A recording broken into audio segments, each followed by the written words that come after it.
From 3 News Now and the Omaha World-Herald, this is Omaha Sunday Morning with Jennifer Griswold. Today on Omaha Sunday Morning, a day at the lake, a lifetime of memories.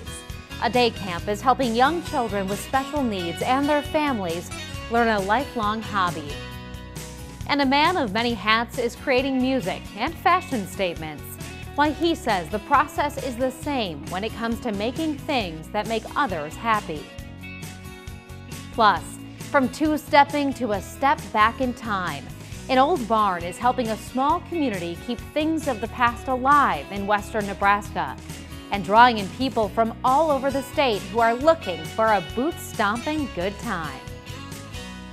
Good morning and thank you for joining us this Sunday. I'm Jennifer Griswold. Tomorrow, the total solar eclipse will cause the skies to go black in towns across the U.S., including right here in Nebraska.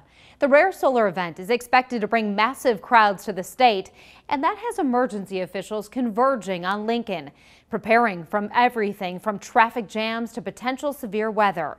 3 News Now reporter Megan Steward takes us to the command center. This is the central command room where officials from more than a dozen state agencies will gather information on the solar eclipse on Monday and be ready to act in the event of an emergency.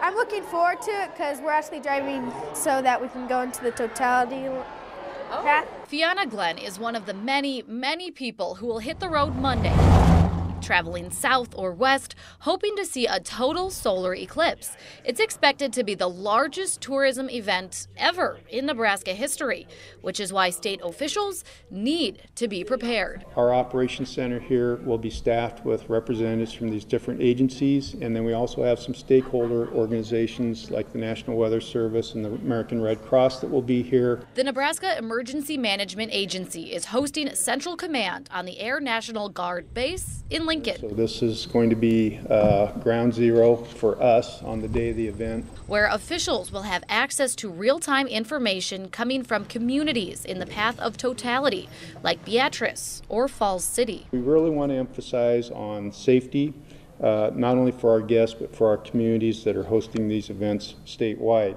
Traffic gridlock, a wildfire, severe weather, these are all scenarios that might call for help from state officials, which is why they're prepared so you can enjoy the historic event. Do you know where you'll be?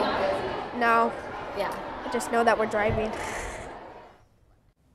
Officials say they cannot stress enough to be safe on the roads. Use 511 for travel information and also be aware of your surroundings. Many people are preparing to witness the solar eclipse, but for one man, the experience is a little familiar. David Barron has seen 5 total solar eclipses in his lifetime in Aruba, Germany, Australia, the Faroe Islands, and Indonesia. He was inspired by a chance conversation with an astronomer who told him he needed to experience a total solar eclipse in his lifetime, and he's been traveling to them ever since. He collects memorabilia but does not take pictures because he says the seconds are too precious. Young and old, eastern and western Nebraskans, country folk and city folk meet at a barn in the middle of nowhere and boogie in a way that makes everyone feel very alive. Omaha World-Herald visual journalist Ryan Soderlin takes us to the Norden Barn Dance. We're in north central Nebraska. We're about 8 miles from the South Dakota border. Most people know where Valentine is. We're like 29 miles east of Valentine. We're 19 miles west of Springview. That's our county seat. It's a smaller county, not too heavily populated.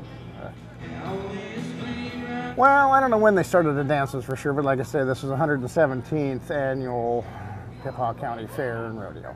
So I think there was a couple years way back where they skipped the rodeo in tough times, but we're stubborn, we keep it going. So I would recommend it just to come and blow off some steam, have fun. If you don't know how to dance, come along, and there's definitely people that'll teach you how to dance. That's one thing I do enjoy, is teaching people who don't know how to dance to dance. Being able to dance however you want and not know how and still be accepted, and it's like a big family. I love the fact that it's actually a barn and it has the panels around the edges, and then in the middle it's just dancing. and it's awesome that it's a building dedicated just to dancing. It's pretty laid back, you know. No one judges anyone for how they dance or anything. We just all come here for the same reason, to dance and have fun. Little drive out here, but the drive's always worth it.